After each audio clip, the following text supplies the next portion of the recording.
So we're in Genesis 50 today, about to finish up the book. And when we end this, we're probably going to do a very brief intro to Hanukkah, because it starts tomorrow evening. Typically, we get either right at the beginning of Hanukkah, or we get it somewhere in the middle. But because of the way it's falling, I'm going to finish up Genesis, do an intro to Hanukkah, and then during Hanukkah we could actually do the Hanukkah lesson and the Hanukkah party and everything. Good. Cool. So, probably going to do a little bit of an overview on that. But Genesis 50 is essentially broken up into three parts. There's Jacob's death, the conflict with the brothers, and then Joseph's death. So I was actually going to speak a bit about death and grieving and mourning today. And it seems to be very fitting. Heather isn't here because she went to a funeral, which was announced earlier. I was going to announce it here. But it's very, it's part of life. It happens. Scripture mentions in the book of Ecclesiastes that it's better to be in the house of mourning than in the house of celebration. And the reason is that it causes us to actually view our end. It causes us to, Scripture also tells us, teach me to count our days. And it helps us to remember that our days are limited, and that we should seek to live our lives in a way that honors God. Walking in His ways, proclaiming Him to others, and teaching others to walk in His ways. There's a song by Robin Mark. He's an Irish singer. It's called When All's Been Said and Done. And it's, when all's been said and done, the only thing that matters is, did I live my life for truth? Did I live my life for you? It's a very nice, slow-moving, kind of somber tune. And something else we were kind of pointing out about the, do I come to the congregation or do I go to the service? And it's good, it's good to be with people who are mourning. We're to comfort those who mourn. There are many points in Scripture where we're told, to comfort those who mourn and everything. Mourning, some people get this idea that since we have this hope in the resurrection, that we should just be like, I'll see Him again, and we're supposed to remain stoic. And that's not healthy. That's an unbalanced approach to grieving and mourning. We're supposed to grieve. We're supposed to mourn. Another kind of personal story before I get to the text. I mentioned a coworker a while back who had died, and how it had hit me very hard. And I was actually reminded of that because we got this new guy, and I'm like, man, you look really familiar. There was just something about the way he carried himself, the way he looked. It's the guy's brother. And now, I look at his face, and he's a mirror of that guy, and it's. And so this is actually something all through the week that I've been, before we get to the text, wanting to touch on, the idea of mourning and grief. It's a good and healthy thing. God grieves. We're told, for example, not to grieve the Spirit. And that's something that we have to realize. The emotions that we have, we're made in the image of God. He is a God who has emotion. He is love. He cares for us. Love, I don't want to say it ultimately ends in grief. There's the words that ended up just first popping in my mind. But love, it can, in one way, cause grief. Because the reason we feel such grief is because we feel such love.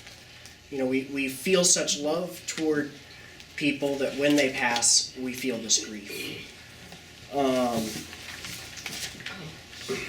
But I'm going to go ahead and start in verse 1 of chapter 50. Then Joseph fell on his father's face and wept over him and kissed him. And Joseph commanded his servants, the physicians, to embalm his father. So the physicians embalmed Israel. 40 days were required for him. Such are the days that are required for those who were embalmed. And the Egyptian mourned him for 70 days. So they mourned him for 30 days plus the 40 that he was being embalmed. And this, of course, also raises a question, because if you look at Judaism today, you ask any sort of rabbinic authority today, and they'll say, you don't do embalming. You don't do embalming so that the body can decay naturally. If they're an amputee, you're supposed to preserve the arm so that you could be buried whole. They're absolutely against cremation. And there are things that are honorable about a proper burial. But here's one of the other things that we have to consider. At the resurrection, God's going to raise us and give us new bodies.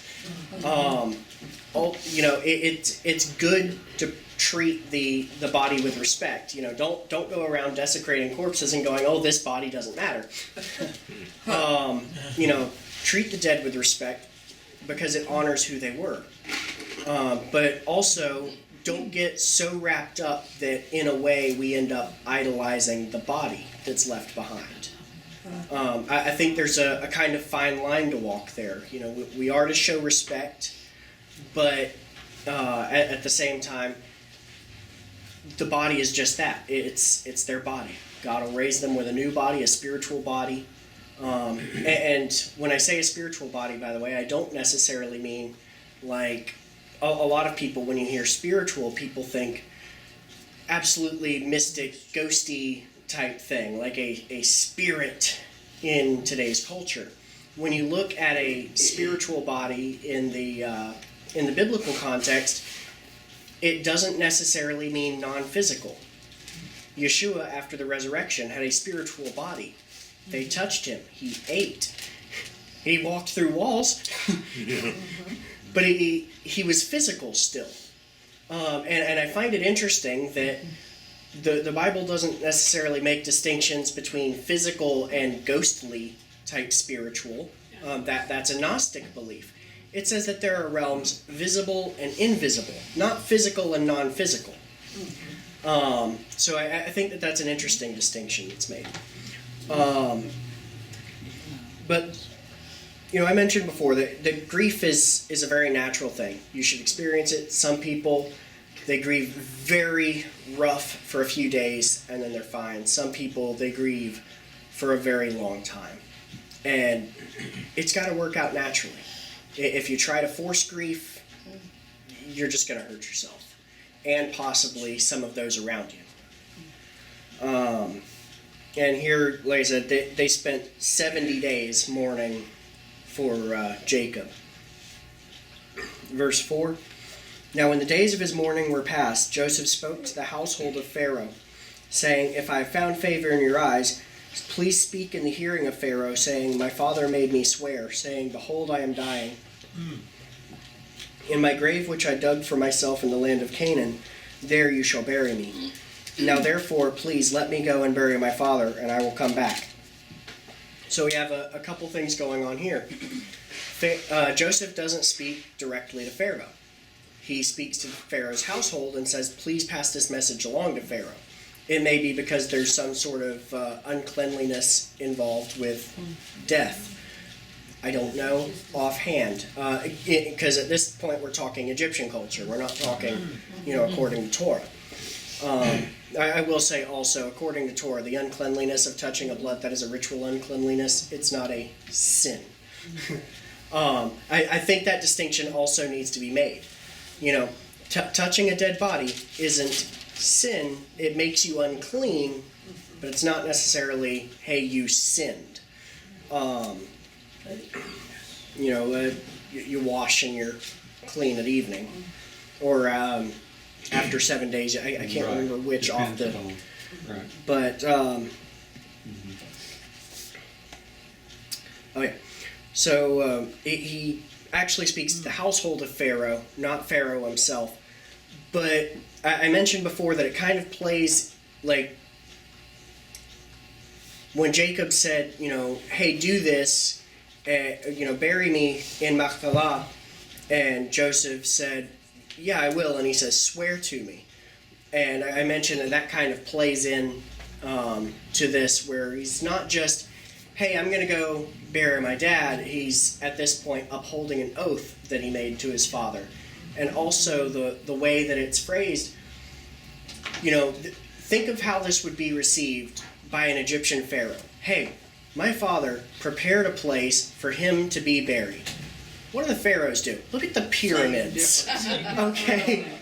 They understand the importance of having a proper place of burial. And he's like, my father wants to be buried in the place that he has prepared he's prepared for himself. And also, as a new pharaoh came in, he did everything he could to destroy the past of the previous pharaoh. No. If it was a different lineage. Yeah. I guarantee we'll get right into that at the beginning of Exodus. Because it begins when a pharaoh arose that did not know Joseph. It's interesting. All right, so it says, let me go and bury my father, and I'll come back. Verse 6, and Pharaoh said, go up and bury your father as he made you swear. So Joseph went up to bury his father, and with him went up all the servants of Pharaoh, the elders of his house, and all the elders of the land of Egypt, as well as the house of Joseph, his brothers, and his father's house. Only their little ones and their flocks and their herds they left in the land of Goshen, and there went up with him both chariots and horsemen, and it was a very great gathering. And this has been put forward in two ways. One, that, hey, everything's going great. We feel safe leaving our children and our cattle here. These guys are coming to protect us because we're very important. Another interpretation of this was put forward that the troops are coming out, yes, to protect, but also to make sure they return. And they had to leave someone as surety. So, yeah, they were saved by going into Egypt, but already, you're not really free to leave Egypt. You've done great things for our country. We don't want you to do that for our enemies. And so, but both of these possibilities have been put up. The fact is, it's what happened. I was actually having a discussion last night with someone about the differences between inductive and deductive arguments. Deductive, these are the basic facts. These are what we know because of these basic facts. And inductive is you look at it and you say, this is what it is, so this is what I think, and here's the evidence for what I think. And the weakness to that is that someone else can come along just like this and say, these are the facts and this is what I think, and this is the evidence for why I think it. All right, at that point you can shake hands and disagree, I said it sounds like Washington, D.C. So, verse 10, then they came to the threshing floor of Atad, which is beyond the Jordan, and they mourned there with great and very solemn lamentation. He observed 7 days of mourning for his father. So here we have 7 more days of mourning. And when the inhabitants of the land, the Canaanites, saw the mourning at the threshing floor of Atad, they said, this is a deep mourning for the Egyptians. Therefore, its name was called Abel Misraim, which is beyond the Jordan, which basically stands for the mourning of Egypt. Verse 12, so his sons did for him just as he had commanded them. For his sons carried him to the land of Canaan and buried him in the cave of the field of Machpelah before Mamre, which Abraham bought with the field from Ephron the Hittite as a property for burial place. And after he had buried his father, Joseph returned to Egypt, he and his brothers, and all who went up with him to bury his father.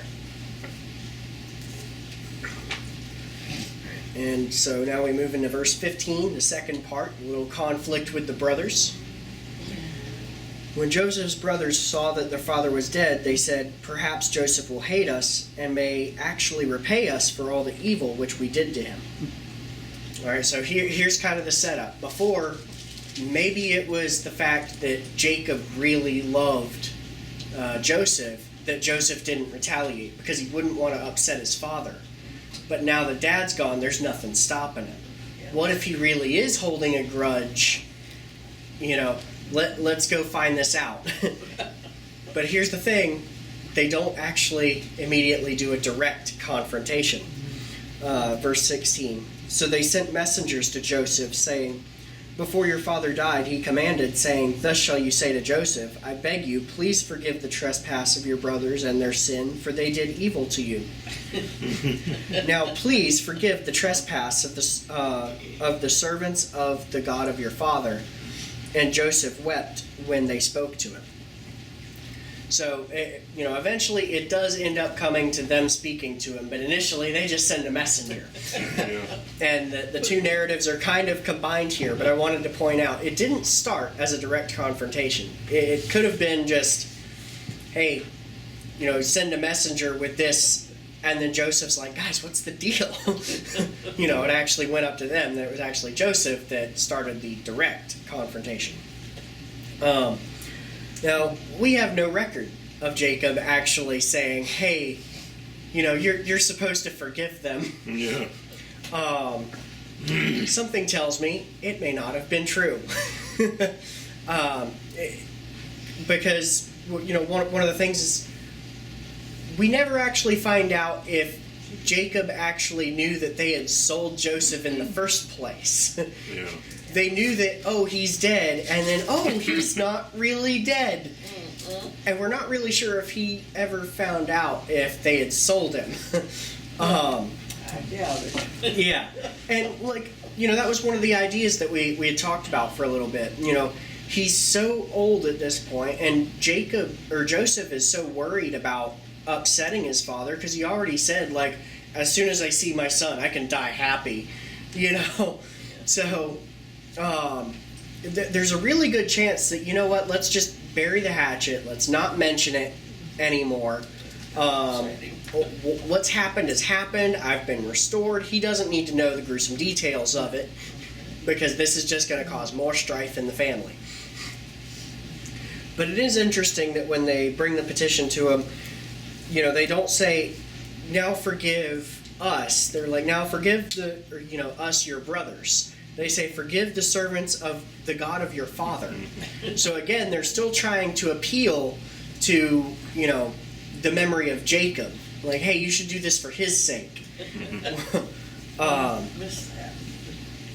And Joseph wept when he spoke to them, verse 18.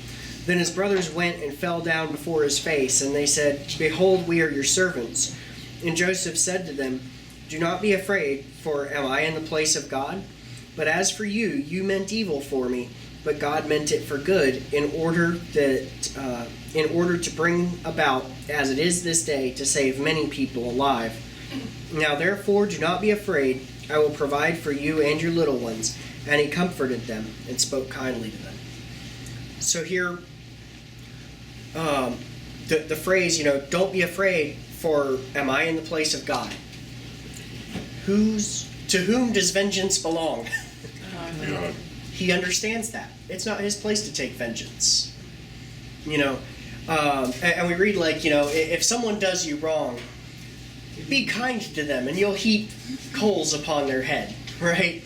That whole kill them with kindness thing. Make them notice it. And the kind of funny thing is you kind of see that here, because in kind of a poetic sense, the one guy that they wanted to absolutely get rid of is now the guy that's I'll provide everything for you, don't worry about it. They're now completely dependent on the one they tried to just get rid of. And that already, is one of those things that brings you down a notch. But of course, it'd be kind of irresponsible not to talk about the phrase, God meant it for, you meant it for evil, but God meant it for good. Because some people take it, say, I can live however I want because God will mean it for good. And God will make everything work together. I can do whatever I want. And it's like, no, that's not really the case. And I was listening again to a Hebrew scholar on this, and he doesn't. It's not that it actually says like you meant it this. It's like you thought it for evil, but God thought of it for good. And he's like, and he took it as saying, God thought, how can I use this to good to its maximum effect? They did this evil thing. They're responsible for doing this evil thing. But now I'm going to use this. I'm going to think of how to use this evil thing so that it works out to good. And as we know from Romans, God makes all things work together for the good of those who love Him and are called according to His purpose. And yeah, I mean, and really, good. You can reasonably say that God provoked them to do this evil because of the dreams that He gave Joseph. Because, you know, if Joseph hadn't had those dreams where he was lording it over everybody, which turned out to be a prophecy, then they wouldn't have hated him so much. Yeah. And you know, that's really one of the things where it's like, God does these things, we react, you know. Yeah. And we've talked before about the difference between free will and free agency, where God ultimately is the only one who has free will, because our wills are constrained by circumstances, by time, by other people's wills. Yeah. But we do have free agency. We have the ability to make choices, and we're responsible for the choices we make. And God can use those choices, good or bad, to serve His purpose. And so it's one of those things where everything, again, works according to His plan, even if our decisions are bad. And that's why some of the people take that passage and go, oh, I can do everything because God's just got my back, and no matter how terrible I am, God will make it all work out. And it's like, I can kind of see where you're getting to, but do you actually believe that, hey, like, are you struggling with something and saying, I trust God, or are you using that kind of line of thought as an excuse to continue in what you're doing, That's the idiot that Melanie read about in Proverbs today. Yeah.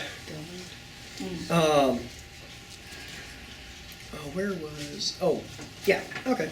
So yeah, this really gets into conversations on like God's sovereignty and stuff, and I love discussing things like that. It's really funny because like when approaching anything having to deal with sovereignty of God, when it boils down to how sovereign is God, and I want to put that in quotes. Yeah. What I like to do on things like that, because what I tend to do is I look at the most extreme, I look at the most extreme logical outcome, and I go, if God is sovereign, and this is the most extreme logical outcome, whether it's true or not, assume for the moment that is the true stance. I go, would I be okay with this? And eventually I have to go, yes, I have to be, not because I like it, but because I trust God. A primary example of this is the free will model of salvation or the Arminian model of salvation versus the doctrines of grace. God is absolutely sovereign. God has chosen who is going to be saved. We of course have to walk in works once we're saved, not as a way to be saved, but we're saved so that we could walk in unto good works, thank you, that God has prepared before us in Ephesians. And so rather than getting into a big textual debate on let's try to figure out which one is right, because you'll get people tossing up this scripture and this scripture and this scripture and this scripture. And really that can boil up, it's an age-old argument. And it can boil into a massive exercise in pride of who has the most scriptures memorized, And I think a good way to get around that is just to go, let's take the most unpleasant scenario and just say, are we, if that scenario is true, would we be okay with it? You know, because then it's like, you know what, it may be unpleasant to me, but I trust God. And that's what it can simply boil down to. Go ahead, just, you know, you don't have to nitpick. Not everything has to be a competition where you have to figure out what side you stand on. We're not supposed to be super divisive, you know. I know a man and a wife who argue about that constantly, and they never, through years and years and years, they will never agree that one person is right and the other one's wrong. They just keep fighting, Yeah. you know. Thank you, I lived with that, my parents. And like I said, I really think that it's one of those things that, you know, let's say, and I'll actually continue on that exact example just to keep continuity. Let's say God has chosen fully, He's entirely sovereign, He chooses vessels for honor and vessels for dishonor. Some people are going to be saved, some people and are used to demonstrate His grace, and some people are not going to be saved and they're going to be used to demonstrate His justice. We as creations can't mock the potter. Okay, so like I said, I think our stance is just to go, let's assume that the one that upsets us most is true, and then say, do we trust God enough to say, okay, if this is true, I would accept it this way. You know. I'm sorry, I have to go to a wedding. Okay, farewell. Forgive me. Okay. Take care. It's like the Thanks for verse that, coming. rather later. than saying this person did this, love covers it. And the thing about the brothers being so upset and coming to him and saying, you know, trying to smooth the things over. Somewhere I was studying that back then, the crime of kidnapping was worthy of death. And they would kill the people. And maybe he was afraid he was going to say, this is what my brothers did to me, but he also knew the covenant. And so they couldn't be killed because God's true to His covenant, and He left it in God's hands, and God just... Yeah, exactly. And that's the thing. Who am I to take vengeance? Vengeance belongs to God. So it really shows that he had this trust for God. You know, he's gonna... God will make it work out. I don't have to seek vengeance. I don't have to do this. God's gonna provide. An And I incredible think... example. Yeah, and I think we really need to just keep that in mind. You know, in everything. God is in control. You know, Good thing. If you get offended, there was something that there was a quote I came across, and I'm gonna butcher it, but it was talking about like self-offense, and it's like why should you suffer self-offense to anything? We're supposed to die to ourselves. You know, if something just offends you personally, brush it off and let God take care of it. And I was like, you know, that's that's something that we should definitely keep in mind. So I'll continue in verse 22. So Joseph dwelt in Egypt, and he and his father's household. And Joseph lived 110 years. Joseph saw Ephraim's generation to the third generation, the children of Machir, the son of Manasseh, who were also brought up on Joseph's knees. So 110, you know, he lived a ripe old age, and little fun fact, 110 is the ideal age for an Egyptian. At 110, you've lived a complete life. And so God, by having him die at 110, just demonstrated again to the Egyptians that he was living a life that was just absolutely touched and characterized by God. You know, that they would recognize it even from their cultural standpoint. This guy had a blessed life. And by the way, you know, when you look back on his life, sold into slavery, so, you know, imprisoned for years, this guy led a blessed life. So when, you know, that's something, again, today especially, people are, oh, you know, you're going to live such a blessed life. And it's like, you know, physical things are not necessarily blessings. They can be really big distractions to keep you from true blessings, true growth. I just, I think that that's interesting that God takes his life at the exact moment when the Egyptians would recognize he lived a blessed life. And that it's absolutely true, but when you look back at his life, it was a very hard life. Hard lives can very often be blessed. Trials refine you. Let's face it, trials refine you. And what's interesting is God can use the same trial to refine a true believer and punish someone who's just kind of falsely holding on, or or not a believer at all. A sermon I was listening to earlier in the week pointed out that fire does different things depending on what goes into it. You put gold in a fire and it refines it. The impurities come out and can be scooped off. You put chaff in a fire and it turns to ash. Actually, I think that may have been from the video I recorded last week. Sounds just like something I said last week. Yeah, that sermon I was watching was you.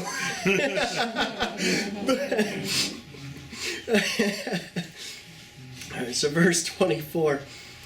And Joseph said to his brethren, I am dying, but God will surely visit you and bring you out of this land, to the land which he swore to Abraham, Isaac, and to Jacob.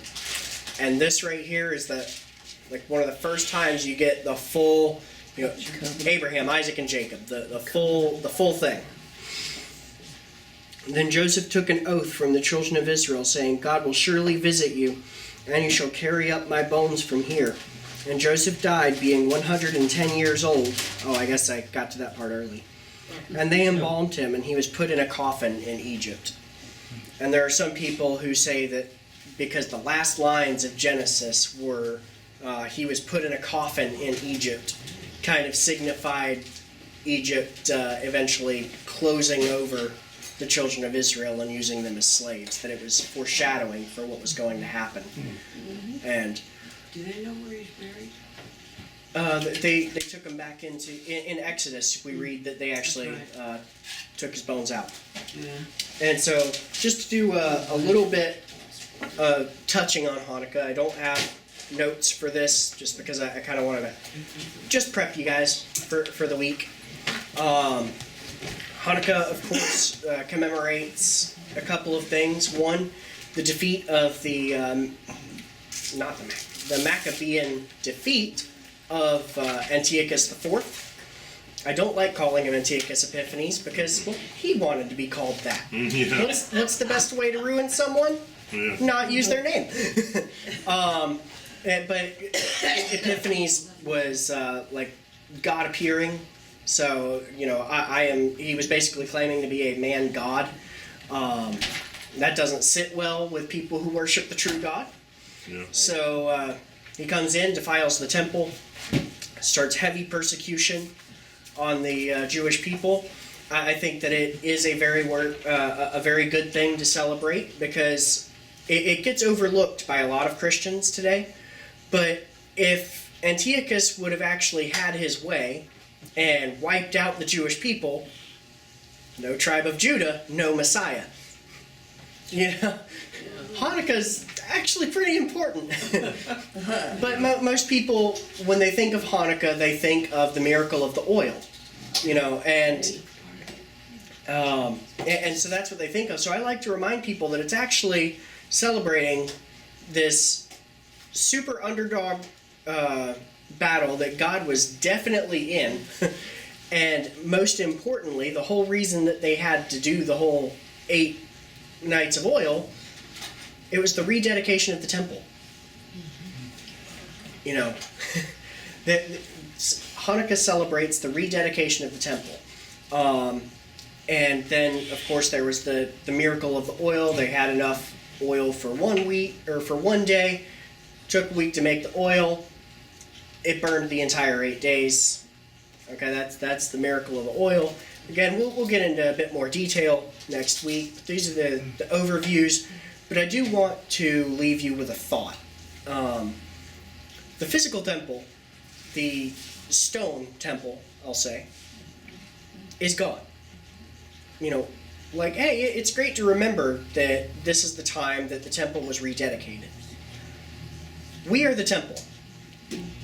It would be a really great time throughout Hanukkah to take time to evaluate our walks and to rededicate ourselves. So I want to end with that, and I'll pick up next week.